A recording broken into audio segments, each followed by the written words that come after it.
Moving Fundraising Forward, a podcast on how to get the most out of your fundraising while building a stronger team. Good afternoon. Good afternoon. We're back. Thank you for joining us. Bocian, Robb Pike, JVMaloney, and we're having a conversation around what good looks like. Wow. Well, good thing we had coffee this morning. I'm glad we had coffee. One thing is, what kind of an organization are you talking about? You know, that a relatively small organization possibly cannot survive without philanthropy because it may not have any other earned revenue. A university or a college, fundraising is important for its reputation and its self-image. You know, there's grants and other things like that, but after a while, that becomes part of who they think they are. It's a tradition. And I think in healthcare, they don't have a clue why there's fundraising, other than everyone's got one. And they don't really understand the impact of philanthropy relative to their bottom line. They tend to look at gross to gross. And they sometimes, and that has, I think, because of the academic and intellectual training of the people who work in healthcare, is that their model is frequently almost a for-profit model. Mm-hmm. And they don't have the frame of mind that a university would have or an other nonprofit would have. But when you strip away all of the expenses from both sides, fundraising and the healthcare organization, net to net performance is huge on the fundraising side relative to the overall organization. But sometimes they can't see that.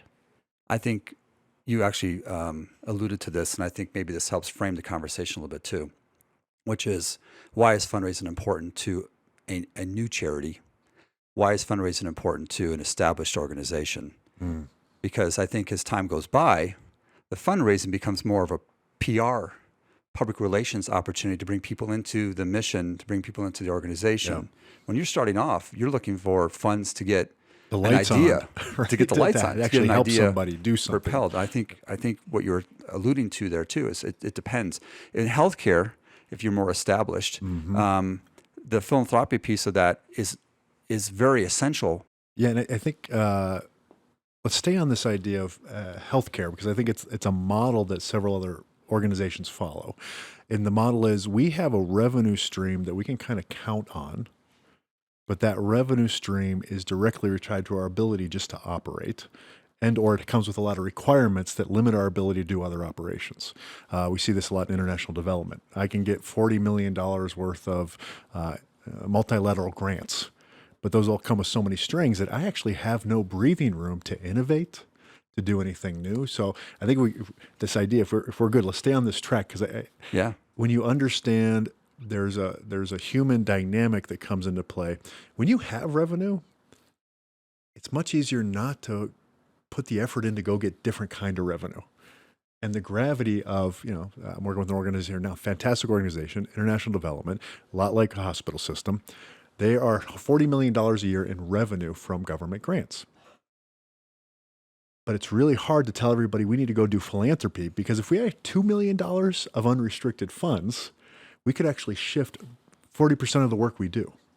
And I think with healthcare, you're actually buying the ability to advance and try things new that the institution will never be able to do without that philanthropy. Yeah. That's a really good point. One of the things that you kind of triggered there also is the threat of unfunded mandates. And there sometimes grants, particularly grants from political entities, are almost easy to get if you hit the right buttons. The odds of getting the money is pretty high. But on the other hand, if you look into that, you've had laid upon you unfunded mandates that have a lot to do with political issues and political issues that essentially are being used to manipulate your organization with essentially free money. And that's a dilemma, because it's money that's easy to get. And Jim, I think, you triggered a thought there too a little while ago about one other thing, which is the American culture. Philanthropy inside the American culture is huge. It's historic. It goes back almost since the beginning. When anything bad happens anywhere, what's the first thing that you hear? You can donate money to hear. The relief efforts, The relief cause efforts, based, even if they're not needed. Yeah. But that's a language that Americans use. When they want to do something that they see to be important, they want to give some money away. And it's just part of who we are.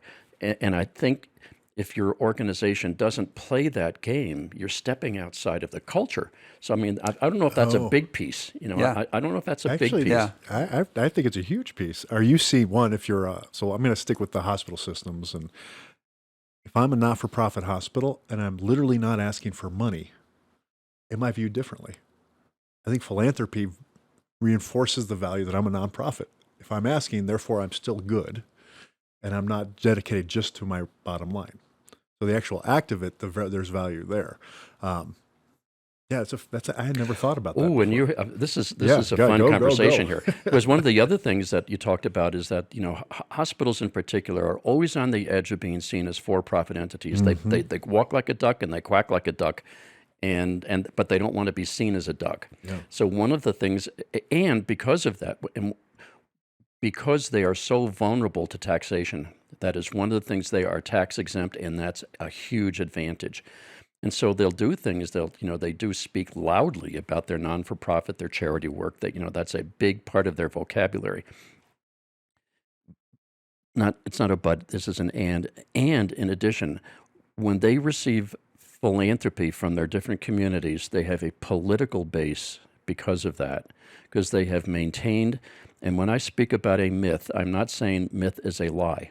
Myth is not a lie. Myth is a story. It's a it's a narration.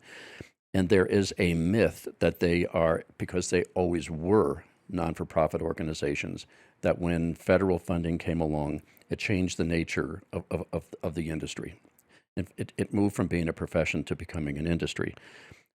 If they are not attentive in continuing to receive philanthropic support, their political base becomes weak, and their safety from taxation can go away. So there's another medium there. I'm not sure if we want to talk about this. No. I think it's going back to the piece around, and again, and because I'm the editor, I can edit. Why is fundraising important? What does it matter? It's almost too big of a topic. Right. But why is it important? And I think that it's also, and I loved with the direction you're going in terms of Americans are very charitable people. Oh, I think there's very much the American ideal lives within philanthropy, which is, we pull ourselves up by our own bootstraps and we help our neighbors do the same. Exactly. Right? It's like we help our neighbors. I'll do kind of my quick thought around what good looks like, particularly to this and particularly to healthcare, and then we kind of extrapolate up. The value of giving people the opportunity to be part of something, call upon their better selves, is one of the things philanthropy allows us to do. That's true. With each That's other. absolutely true. Yeah.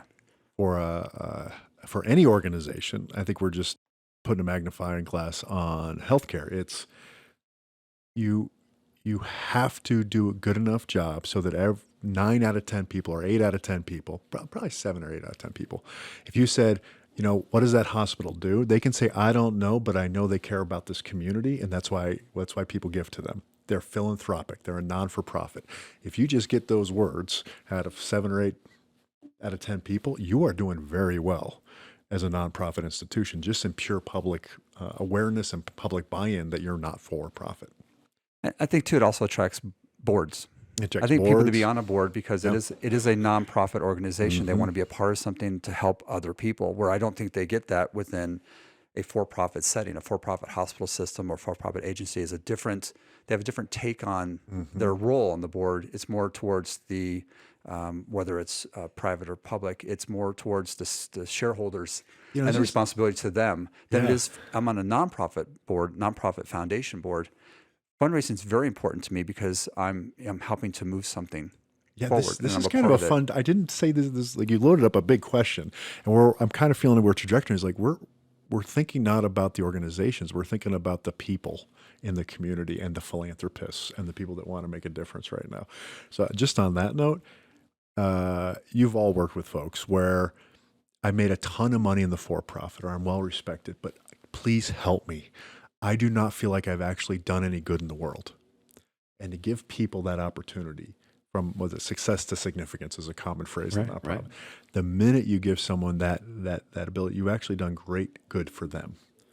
And and I hope people, when they're listening, never forget that, right? You're not asking for money. You're not asking for volunteers. You're asking for people to actually have significance. You're giving them the opportunity to have significance in their lives. So there's two parts to this then. Yeah. It's why fundraising is important from an organizational perspective. Yeah. But why is fundraising important to you as a person? Yes, as an individual. Because as you mentioned, you're being given these opportunities to support causes that are closest to your heart. Yeah. Without that ability, you're just watching things happen. Oh yeah, You don't have the ability to give back. My personal example last night, my son's been a Boy Scout, right? I didn't have Boy Scouts in my little neighborhood when I was growing up. It's been fun to watch. Last night was kind of his total accumulation of all his work, where he ran a camp for the National Youth Leadership Training. And I'm watching this group happen. I'm watching the men and women who put this on, and they talk about my son in front of me. And I'm like, my first response was, I am going to write a check as a way to say thank you to these people. I hadn't thought about it. Like, it was literally my first response. Well, that's an American cultural it's very behavior. American culture. It really is. But having that opportunity, I knew there was significance for me, and like, I am honoring this in the way that I know has real value. There's no question. I can do something of real value here, and I felt confident in that. When we interview development officers and even people on our team here at Cause and Solution, one of the questions we ask is, tell us a story about a time when you donated or made a contribution to an organization that moved you. Because we want to be able to give them the opportunity to say, this is what I believe in, this is what I want to support, so what I want to do, but also what that felt like. Because I think in a lot of ways, you can't walk into a situation and ask for something that you haven't given of your own right. Yep. And I think when asking about why fundraising is important, it's is that you need to be able to be in a position to say, I've done something too, to be able to walk in and ask you to do something as well. And it doesn't have to be large. It could be personal time. It could be dollars. It could be, but I think that the importance of that is that you were able to help others as you're asking others to help with a mission or cause or something of your own. There may be something, we're talking a little bit about the American culture, and that's a big deal. But we also may be hardwired. We may be genetically and biologically hardwired. And here's an example. So you're stuck in traffic on the interstate. Everything's kind of bumper to bumper. Somebody is now getting, in the entrance lane, and they kind of bull their way in front of you. Okay, how do you feel? Now, roll back. It's a George Carlin moment. I'm not going to go down the words he'd use. But. Roll back 30 seconds. Exact same scenario. Someone's trying to get in. You put on the brakes and you let them in. How do you feel? The exact same thing happened, but you feel differently because one thing you gave, the other one you were taken. And the thing about giving, when we do it, there's something where we feel good about it. And there's no logical reason for it because that guy still got into that spot. Only the thing is you gave it, and that's hardwired, I think. Into I would agree. And so that's another part of who we are, in addition to being culturally, And I love that. And not to get too much further down that trail, but try this out next time you're at the grocery store and you've parked down in the parking area. You're walking into the grocery store and somebody has a cart. They just finished emptying. Can I take that in for you? Can I take that in for you? And the look on the other person's face is there a camera on somewhere? Not always, but in a lot of times it's just that. Thank you so much. I was walking into a grocery store the other day, and this gentleman was getting his child into the back seat. Now he's got this dilemma. He's got a child's in the back of the car now, strapped into their seat. He has a cart. It's a small thing. Yeah. He has a cart. What's he going to do with it? Is he going to leave the child in the car and go up to the store and bring it, or down to wherever the cart? And so walking by, it was just a real simple thing. Hey, can I take that for you? And the look of relief, that is philanthropy. That's giving. I'm going to give you one more, because you can edit this. And it's not to make somebody better than anybody else. It's to say that that's just the little act of kindness. An act of kindness. An act of kindness. And that's why it's important. We may be hardwired. And again, I know you can edit this, so we can go on for hours. But this is also a true story. I had been given a speeding ticket for going, 47 in a 30, when actually it was 47 in a 40. And I knew that. And I went to the, to Oh, talk sure. I went to talk to the people Yeah, about that. yeah. Well, they didn't agree with that. So now I'm all puffed up on this thing. So I'm waiting so I'm in my little court moment, where I'm going to have to give them my $150, and I'm still upset about it. And then this is like in 2005 when the Iraq War was really kind of going on, and it was difficult. And so they're calling different people up, and one of these guys was a GI, and he was in his camouflage outfit, and they said, well, you did this, and you did this, how do you plead? And he goes, I plead guilty, but I want to get this done today because I'm leaving tomorrow. So I mean, this is a true story. And so I'm watching this thing, and then the judge goes, I think it was like $275 because he did this, that, and the other. And then the judge says, can you afford this? And he said, no, I can't. So then the judge said, go down to room 104, room 104, and they'll make arrangements. And I'm steaming now, so because I thought, well, what is wrong with you, Your Honor? So anyway, when my turn comes, I'm still upset about my, $180 that's going to be coming up. And I said, can a citizen pay for someone else's, ticket? And he goes, yeah. And I said, well, I want to do that. I want to pay his. I wrote 2 checks, one for $185. To this day, I'm still angry. But the $250, it was wonderful. It was more money. It cost me more. I felt good. So what ends up happening, he finally, the young guy comes up, and all I kept thinking was, his wife, if they can't afford the ticket, what happens if the dishwasher or the washing machine breaks? And this guy's worried about her, she's worried about him, and now I'm kind of like glaring at Your Honor.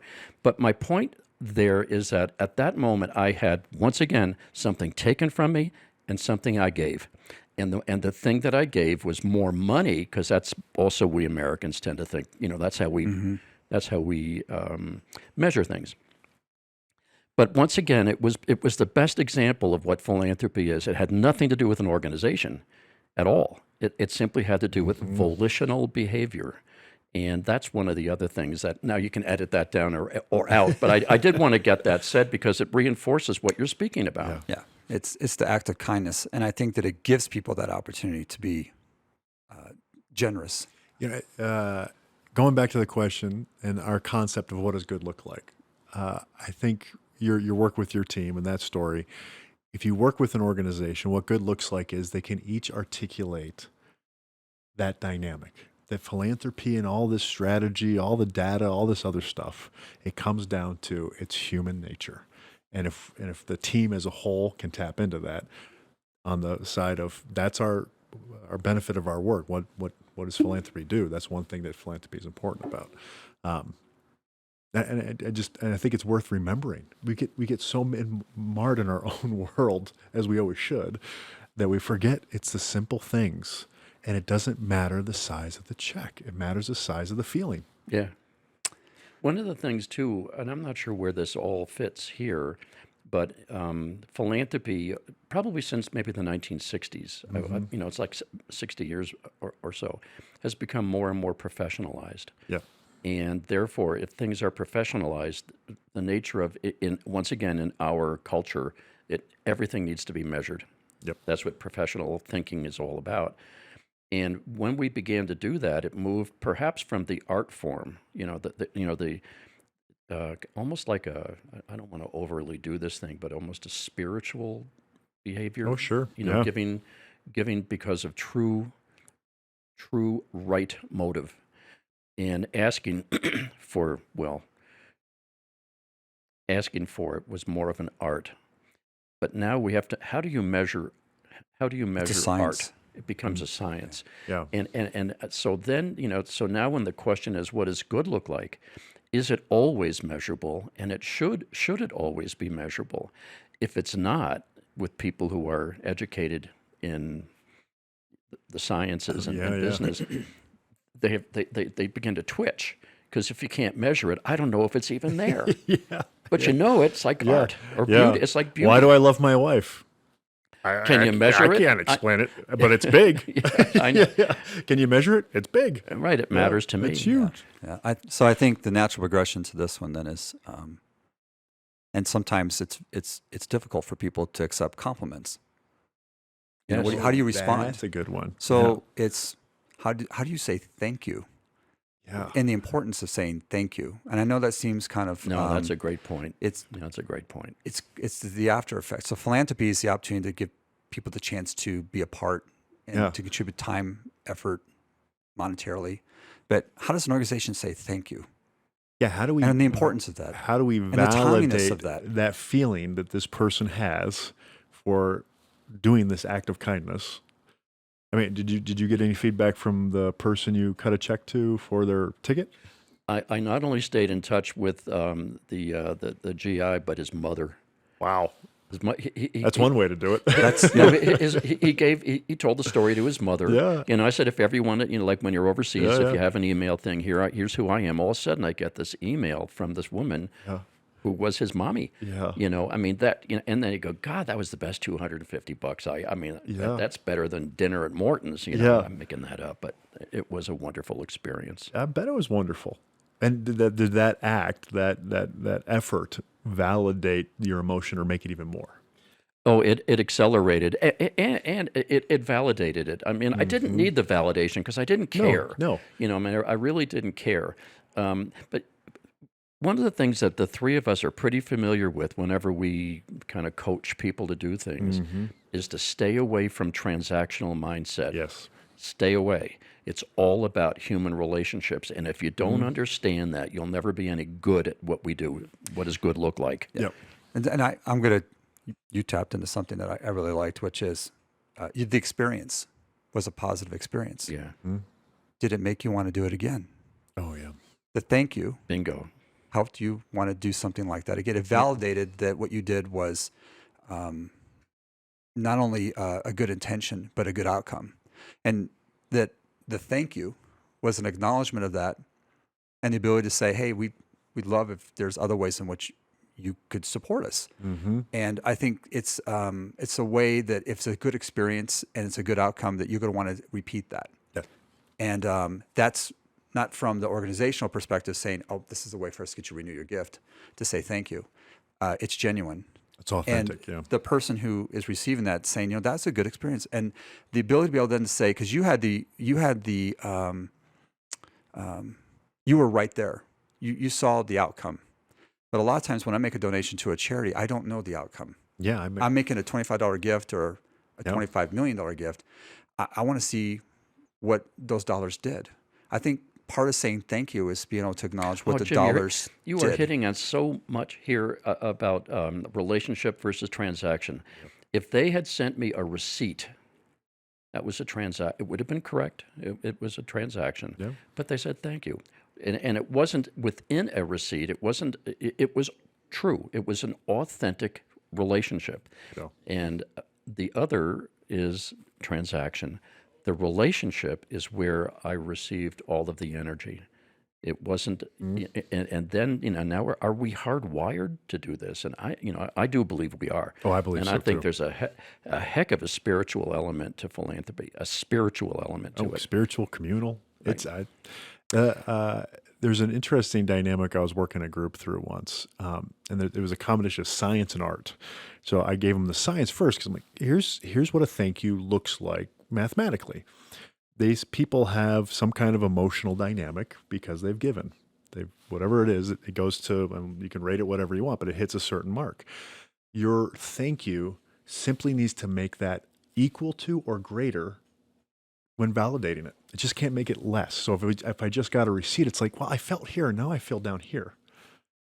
The art is all relationships and authenticity. So I said, well, this is a big gift for you and your organization, and it was a transformational gift. Tell me what you want to say. And the CEO, she was brilliant. She goes, I literally don't think I can figure out the words to say. That's what you need to say. Right, always be truthful. Because it was Right. truthful and it was the highest level emotion she could articulate. Right, I can't find the And words. to watch the CEO and this philanthropist start the dialogue with those words, it was, I mean, I still get chills. It is, the definition of major gift is this. For us, it's a dollar amount internally. For the person giving, it's something they'll tell their great-great-grandkids about. Right. That's a major gift. And your job is just to engage them at that same level of emotion. And once you understand the science, forget the science and just be a human. Oh, I'll tell you, I'm really glad I came here today, because now one of the things that we're also defining about what does good look like, it's understanding that. If you don't understand that, you're no good at this business. And that's back to my point. You're no good at There's this a reason you profession. talk to your team about these things when you do interviews. Yeah. And the fact that, getting the letter, and sometimes I always find, fundraising thank you letters just annoying as hell. It's like, I want to thank you for your gift dated this day, the dollar amount, and then there's like 3 paragraphs of why we're wonderful. I don't need that. That's not. I already believe it. You don't have to do that to me because But what does work sometimes is someone calling me and just saying, I just want to say thanks. Yeah. A human being, or even now hardly anyone makes phone calls, but that kind of a thing is what matters. And you almost want to say, when you're going to write a thank you letter, thank you for this. I know for tax purposes you need that, and I think you're wonderful. It could be that simple. But boy, doesn't it just get you when they write 19 paragraphs about how wonderful they are? And you want to say to the public relations department, stop that. It's not about you, the organization. Yeah. Some wise words that someone told me one time was that if you want to better understand something, do a presentation on it. Get up in front of a group of people and talk about it. Yeah. And what I think is interesting about this conversation today is that when we talk about why fundraising is important and the importance of saying thank you and how to say thank you is sometimes in our day-to-day lives, we're so busy doing the job that we don't think of the why. And I think that this conversation is about peeling back the layers as why that's important. And maybe even teams, development teams taking the time to have a conversation meeting like this, off-site somewhere, get away from it all, and be able to go back to the fundamentals of the why and how to say thank you. And I think that we're so driven by, sometimes we always talk about KPI measurements. That what good looks like is having KPIs. They're important. Shots on goal, all that stuff. I love the idea of, you can control everything but the goalie. That's important. But I think too, it's understanding why we're in this business. And as we have people, coming on to the show, the podcast, we ask questions like, what would you tell yourself, years ago as you were starting this, now that you have all this experience, what would you tell a younger version of yourself? Or what would you tell somebody new coming into this profession? And I don't know if we think about why we're in this role as much as we think about the opportunities it provides for us to be able to be a development officer, become a chief development officer, get into philanthropy, the career aspects of it. But I think at a personal level, and maybe getting to theory here, but there's something I think gratifying about this profession, which is that I'm not a doctor, I'm not a nurse. So I'm not in a position to be able to clinically help people. I'm not a priest or a pastor. So spiritually, I'm not in a position to be able to. I'm actually in a position in philanthropy to be able to help out at a whole nother level of healing, and on 2 sides. On the thank you for your gift, this is going to be able to help so many people, to giving the dollars away. Yeah, the philanthropist. Which is a lot of fun. It's fun raising dollars. It's also a lot of fun giving dollars away and seeing the impact. And that's the benefit you get in philanthropy. You get to see both sides of that. And you get to say thank you and hear the thank yous on both sides. So that's kind of the direction I was hoping to go with this conversation. And I love it. There's so many things that are taking place in the conversation right now on even the side of fundraising, because sometimes fundraising does matter. It's kind of what we're talking about. But many fundraisers do not know how to stay on the why. They don't sometimes even know what the why is, because they go into meetings and they talk about the money we need. They talk about what we need and how we're going to do this. We need money. Here's how we're going to raise it. They don't pay attention to the why, and the person who is the philanthropist, whether it's a big gift or a small one, it's an act of volition, right? So it's philanthropy. So the person on the other end may care more about, may want to hear and be brought into the why. Rarely, which is your point, is the why truly dwelled upon. And when we would go through coaching, when when a donor prospect becomes a little anxious or begins to drift away, because sometimes that's what happens. And if you begin to perceive that the person is saying no to you, they're probably not. They've just lost attachment to the why. So what do? You go back to the why. But hardly, that's also what good looks like. A good fundraiser knows where the why is, and they stay there. And I love this tag teaming piece too. There is especially with healthcare philanthropy, you have the clinical side. A lot of that's a business. You're operating a business. It's a worthy business. We need it. And philanthropy is important to those organizations. Mm-hmm. It truly is. But I think getting to the why, especially when someone's a new CEO or a new CX, kind of person in the organization, C-suite person, helps them to see this actually could be a lot of fun. I get to go out and see people in a different capacity. Mm-hmm. I get to stand up in front of people and say thank you to a group of people that have helped us launch a new innovation of some kind, to launch a new department, to be able to bring teams on or send mammography units out into a community that didn't have access to that. I get to say thank you. I think for them too, that's fun. Oh yeah, we are in the business of helping multiple people have joy.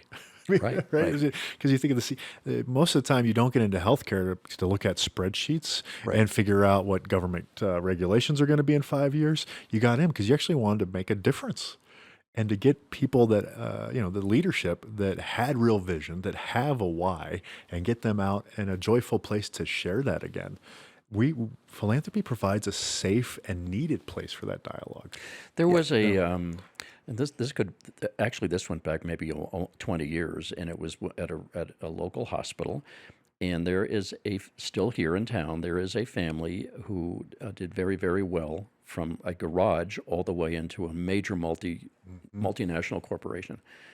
And the family wealth was generated by mom and dad, who are now no longer with us. The two sons who also contributed to that family wealth into that business, wanted to make sure, while dad in particular was still alive, living pretty much in a wheelchair, very elderly, their why had nothing to do with the hospital's needs. Attaching the name of the mom and the dad to a building was all about honoring mom and dad at a place where everyone has respect.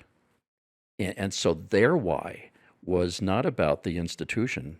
Yep. Their why was letting mom and dad know how valuable mom and dad are, because they were able, because of mom and dad's work and luck, they were financially able to do something of large significance, financial significance. They've probably been searching their hearts for a long time to figure out what that had to be. And I swear, when they brought mom and dad, when dad was coming in on the wheelchair, and you got to pay attention to what's happening, right? There were tears. Oh. And it was joy. It was sheer joy. Yeah. Had nothing to do with the money. Yep. And that's what also good is knowing what is the right why. They didn't really need to hear the story of the institution. It could have been anything, any organization. They were already in on that. But they needed this. They needed that. They needed it. And there's another thing about what good is are your eyes open? And I think permission that in our world, the good is understanding that we work in both those worlds. We need revenue. But we get to a place where if you get really good at the why, you almost find yourself working more for the philanthropist than you do the organization. Because money and everything else. I'm hearing that you're not going to sleep at night unless you do something great and to honor your parents. Right. Yeah, but can you help me? Yeah. I can help you do that. But we're going to focus on that. Forget everything else. This is about how do we do this well. And you need to be truthful, because there is so much impropriety, there can be so much impropriety in this profession, because when you understand the vulnerability of a human being, you need to be very, very ethical in working with that person. And if you are not an ethical, now we're back to good and bad, but if you don't understand about truthfulness, which is, like I am not manipulating anything. And there are people who do. And sometimes if you go into some fundraising meetings, you kind of wash your hands, you want to go take a shower. Yeah. But on the other hand, if you're truly honest with that person, you brought joy. So when you go to bed at night, you say, I had a damn good day. Yeah. Yeah. I think there's a natural progression to this, in my head at least, that why fundraising is important, why saying thank you is important, all leads to why stewardship is important. Stewardship of the funds. Right.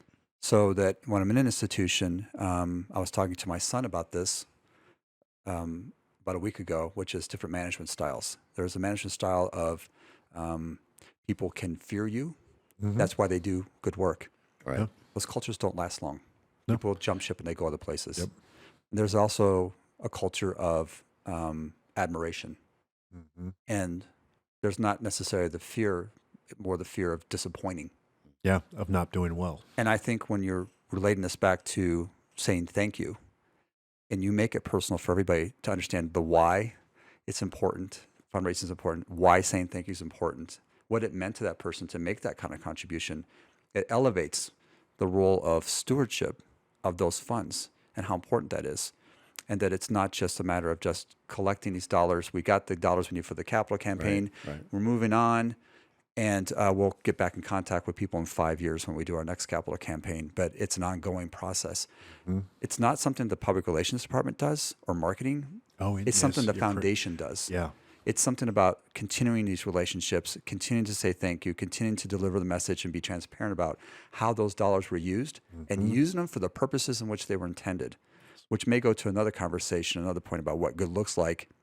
Is good data structures, good finance structures. It goes to another topic down the road, but I think stewardship is the other natural evolution of this, and it's stewardship from the foundation, but it's also stewardship from the organization and how you continue to say thank you and how those dollars were used. What you're speaking about too. Now we get into some of the transactional. Because you don't want to pieces of disappoint those people. You can't, but you better have transactional machinery that allows you to do that.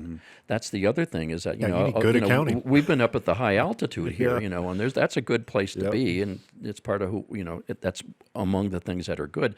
But you do need the transactional machinery to make sure that over time, the stewardship of what those gifts were. I know we can talk about investments. That's a good part. That's fine vocabulary. But right now, let's speak about them as gifts. That the gifts that we receive indeed were given with honorable intentions. They may have been solicited with honorable intentions, but once they've arrived, is there machinery in place to make sure that truthfulness happens here? Because that without that, and now you're into systems. And governance. And governance. It's in governance. And management integrity. You've got all of the. So now we have another good that we're talking about here. So I think we have at least 9 at the table. We'll get your we'll get our TI-80 out and do the mathematics of good. But I think that's the next natural progression of that, which is what mechanisms do you have in place to both for oversight and to manage that, and what good looks like. And that may be something for our next episode. We delve more into that level of. But I think for now, understanding the why and the thank you, understanding that requires good stewardship to maintain. At one point around that good, as we think about stewardship, I hope people are hearing there's different owners of the definition of good. For your example of the family that the sons that really just wanted to recognize their parents, their definition of good was not a lot of what the institution cared about. And they may never have understood it because the numbers were great. Yeah. But your job is to help define them, and I'm owning your good with you. There's also the ability to deliver on that good, but there's also the institutional good. Here's how I feel honorable for me for an individual within the institution, then here's how we feel honorable as a governing board or management team around what good looks like. Well, and it actually goes back to Jay's point too. Yeah. Thank you. It's that I went out and I formed this relationship with you, Rob, talked about all the wonderful things we're doing. You wanted to honor your parents, and this is a way to be able to do that and help people at the same time. I, as that development person, want to make sure so I can sleep at night that I know that those dollars are being restricted to the fund and the purpose of which you intended to be used for, while making sure that the building or whatever it may have been was named after your parents. And that going forward, that I'm going to be able to tell you how those dollars helped other people, whether it's a project or it's in perpetuity. It's coming back to tell you how those dollars are used, because I know what that felt like. Yeah. It's just at a different level. You're given at a major gift level. Maybe I've never experienced that before, personally having made that kind of gift, but I know what giving feels like. You've made something that is going to help impact people for years to come. And I think I owe it to you to tell you how those dollars are being spent. And I think good is when you can do that. When you can be able to return that favor back to that person to say, here's how it was done. If you don't have the mechanism by which to do that, and I think that's it gets cloudy. It gets murky. It gets cloudy and murky, and it doesn't give you the tool when you need it. A lot of times I find that the philanthropist doesn't want a ton of stuff, but you need to feel honorable in me as a professional, saying we've got all this data if you want to see it, and I'm happy to share it with any. We're an open book, and a lot of times like, no, I trust you, and I have to honor my definition of that within that relationship, and it's amazing how many people just, I'm going to go back to the data thing. It's not hard to do. You just have to commit to doing it. Just like you have to commit to having trust. I'll do one quick segue here on what good looks like. One of the best early lessons in trust was actually when I was working with you, Jade, years ago. I had a donor for the first time in my life say, I want to do something big, but I want it to be anonymous. I said, great, that sounds great. And so I come back and I'm downloading, I'm like, wait a minute, what does that mean? And I go to Jay and I said, Jay, I have someone who wishes to remain anonymous. He goes, full stop. You don't have to tell me their name, but you can ask them, can I share your name with my boss? Can I share this?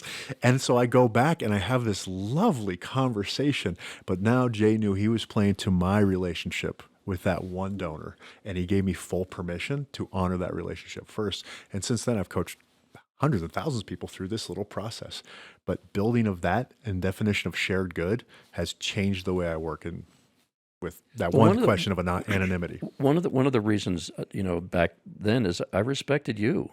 And I did not want you to be put in a position where all of a sudden you have violated what the thing you promised, right? Yep, thank you. And then, Jim, there's another thing that you were speaking about, which is what is good management and what is good leadership. To be a harsh, and there's a difference. We all know the difference between sometimes they're the same. They can really be right in tandem, but sometimes they're not. When you manage people through fear, what you're going to get is whatever it takes for them to not be hurt. That's all you're going to get. And if you want more, you need to bring the level of fear higher. Sooner or later, what you end up creating is people who lie. They will not be truthful because they're afraid. And you don't know what happened until something really bad happens. Your management style has always been to be something generous. You are, and again, like you no, can, please go on. This is being recorded. Keep talking. You can edit this out in a little bit, but both of you are generous in spirit, and the thing that when you allow people to do things well, and when they make a mistake, you coach. You don't hurt. You coach, and they learn from that, and they're not afraid to do it again. Sooner or later, what ends up happening is you have people who are doing more than you expected. Yep. You they go beyond expectations. You almost don't need to manage them anymore because they're self-managing. They own what they're doing Yes. because they're safe at it, and they're not afraid of being hurt. Yep. And so those are the kinds of things that we just. There's another element of good. We have we have 10 of them on the table now. Yeah, exactly. We're as we're wrapping up this segment of it here. I know this is a large topic. I'm glad we went there fundraising today. forward. Yeah. It's a universe of topics. Yeah, is moving fundraising. It's how we do this profession. And sometimes I think stepping back a little bit, as I said, and looking into this to say the why, etc. All the way down to stewarding, saying thank you, and how important that is. And I think going forward, we're going to talk more about in our next episodes about more granular levels of what good looks like in terms of our data systems, our finance systems, etc. But I think today we got more into the what a good from the human aspect of this and human relationships with people, what good looks like. Yeah. Because I think when people understand that, then they understand the importance of this. care if it's $25 or it's $25 million. Saying thank you is important at every level because it's what someone's able to do. And when I first started this work, I was helping out with an employee campaign, and I realized that some of the most generous people are the people that work in some of our areas taking care of patients in laundry or in our nutrition services groups, and because of the aspects of understanding where the need is, they're like right on the front lines as well. Our nurses, our doctors. And there's also a lot more of those people inside the organization, but some of the most generous people. And once in a while, you come across somebody at we always talk about the 20% that help out in terms of dollars. Absolutely, that's. To say thank you there is so important, but it means the same thing to people who are making the $25 gift too. And so I think because it goes to the human element of this, of what fundraising is. And that all might about. be the major gift in their life. It may be the major gift. It's not the amount of the money, it's the amount of the emotion. We're going to be able to do this all. This is a really good. As we're this wrapping is a this one really up. good We're gonna. off of that. One of the things that fundraisers do is they want to kind of create little bundles of gift societies, bundles of gift clubs, and typically, back to the language, they use dollars, right? But I know what you're talking about, because one of the other little bundles was this thing called the Hour Club, which was an hour of pay per pay period, totally relative. Whoever the senior suit is, an hour of pay there, probably could buy a car. But it's an hour. But it's an hour of pay. But what you're referring to, and I remember seeing much the very same thing as I was kind of there with you, was how skewed the Hour Club was towards the lowest hourly paid people. That there was a sense of generosity there, and we never had the time to really look into why that might have been, but it was heavily loaded towards people whose hourly wage was among the lower wages. So there's something there. It gave everybody a level playing field in terms of recognition. Right. And that's what I really admired about that. I also think there's opportunities for people to do things such as, a decade of caring for individual gifts that are out there. So people have given for 10 years or more at any level. At any level. Is to recognize them, because for them, it's the consistency and the care of supporting the organization over all those years really means something to them, but often they fall through the cracks. They're not invited to the society because they weren't 1,000 or 5,000 a year. Yeah, but they're there. So anyway, any parting thoughts as we close this down? This is great. I'm glad somebody wrote this down. Yes. I think just if you find yourself moving away from your why and why of others, pause and regroup, either you and your team. Because if you don't, you're going to forget. Yeah. And that's not why we're in the business. And that's why we have these kinds of conversations. That's right. So that hopefully people who have the chance to tune into this episode can hear that maybe there's times at which you should take a pause with you and yourself and your team and just say, well, why are we doing this? Yeah. Today was a great pause for me around it. Yeah. So, thank you, gentlemen. Thank you. Thank you. As always, Moving Fundraising Forward takes your questions and comments and suggestions. And all questions are welcome here. If you'd like to submit your questions or comments, suggestions for future shows, please get a hold of us at info@movingfundraisingforward.com. Wonderful. Thank you very much. Thank you again, gents.